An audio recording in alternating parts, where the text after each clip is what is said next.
Skadies teen 'n grotwand. Ons lees Hebreërs 10 vers 1 tot 18.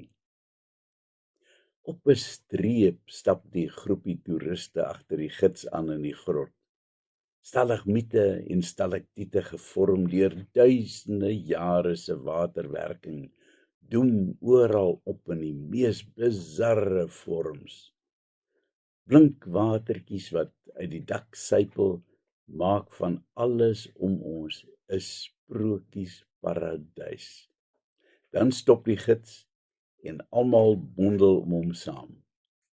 Die ligte word afgeskakel en skielik is dit angswekkend voelbaar donker. Hy skakel 'n enkele lig aan agter een van die formasies. Die skaduwee van 'n afskuwelike draak verskyn teen die oorkantste rotswand. Hy skakel die lig af en 'n ander lig neem sy plek. Nou verander die skaduwee in 'n wulpse Marilyn Monroe. Die gids speel met die ligte om elke keer 'n totaal ander beeld te vorm van dieselfde rotsformasie, gevolg deur oes en aas van 'n waarderende gehoor. Na 'n fantasievlug van skadubeelde skakel die gids weer die hoofligte aan.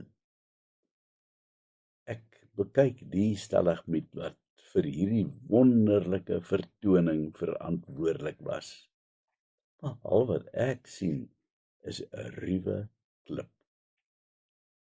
In 1 Korintiërs 13 vers 12 skryf Paulus ook van raaisels en skadies. Hy sê dat ons nou net 'n raaiselagtige beeld in 'n dowwe spieël sien, maar dat ons alles eendag sal sien soos wat dit werklik is.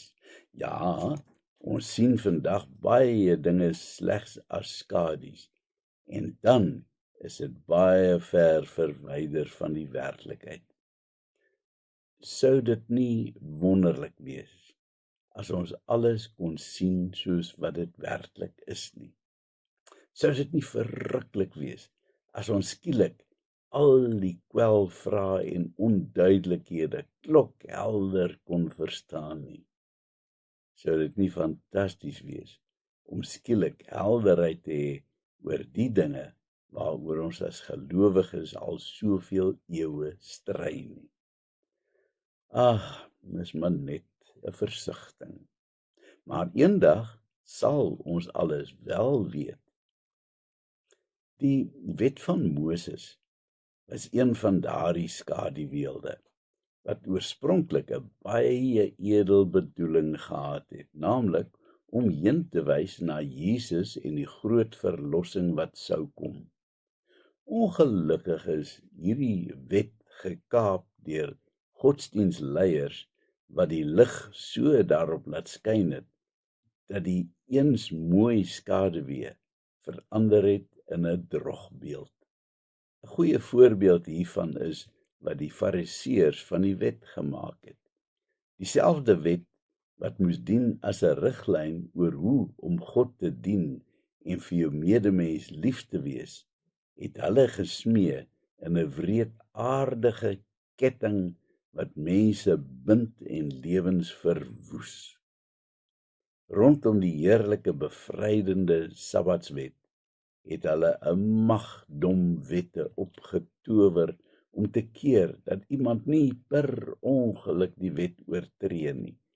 Sodoende is mense aan bande gelê en is die helder vlam van geloof uitgedoof tot 'n smeulende, rokende lampet. Deur die eeue het die sonde keer op keer die evangelie probeer kaap.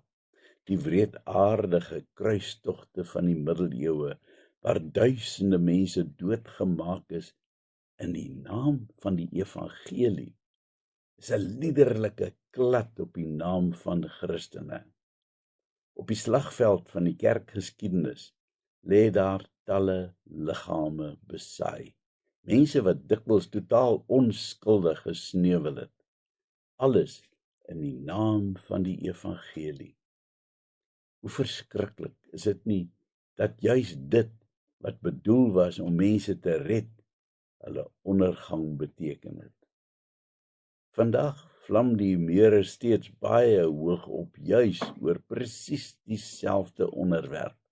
Die evangelie is die middelpunt van 'n verwoede geveg binne die kerk, waar sommige geleerdes die opstanding van Jesus en alles wat daarmee gepaard gaan, bevraagteken.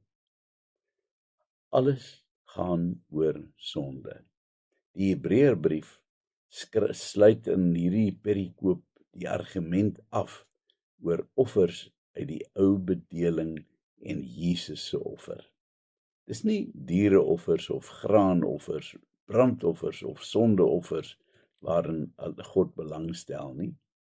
Ons sou vandag dalk kon byvoeg dat dit ook nie die formele aspekte van ons doop, nagmaal, sang, erediens of kerklike ethos is wat God behaag nie. God stel belang in gehoorsaamheid. In Hebreërs 10 vers 9 sê Jesus dat hy gekom het om die wil van God te doen. Daarmee word ook geïmpliseer dat ek en jy die wil van God moet doen in navolging van Jesus. Dit is die offer wat ons vir hom moet bring. Ons as gelowiges is immers afgesonder vir God, omdat Jesus die finale offer gebring het. Ou-testamentiese offers is oor en oor gebring, en dit het nooit die sondes volkome weggeneem nie. As ek en jy vandag oor en oor moes boetedoening doen vir ons sondes, om sodoende 'n moderne offer te bring, sal dit steeds nie genoeg wees nie, want terwyl ons nog offer, is ons klaar weer besig met die volgende sonde. Jesus se enkele offer het vir eens en altyd ons sondes weggevee. Omdat ons dus nou vrygemaak is ons nie meer gebonde aan wettiese reëls nie. Beteken dit dat ons nou totaal wetteloos is? Beslis nie. In plaas van rigiede reëls wat nagekom moet word, raak die wet nou 'n hartsaak.